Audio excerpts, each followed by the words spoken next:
Once upon a time, there was a lady who set out to buy her husband Murray a birthday gift. He wasn't a golfer, a fisherman, or a book reader, or even a TV watcher.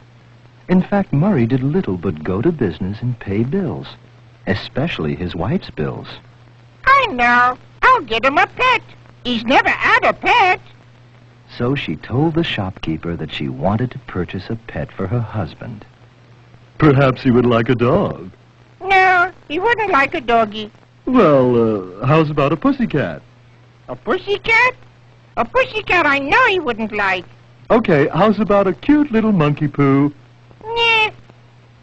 Say, what's that?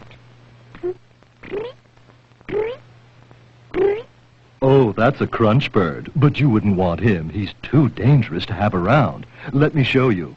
Crunch bird, the chair.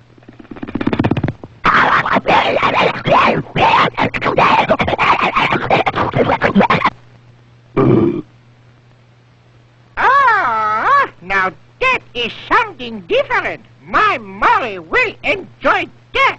How much is it? So the lady bought the crunch bird and placed it in her living room. And soon after, Murray came home from business. It had been a bad day.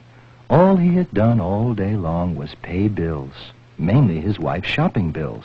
Oh, boy, with a rotten day with the rotten bills. Where am I going to get the money, boy? Oh, boy, have I got bills.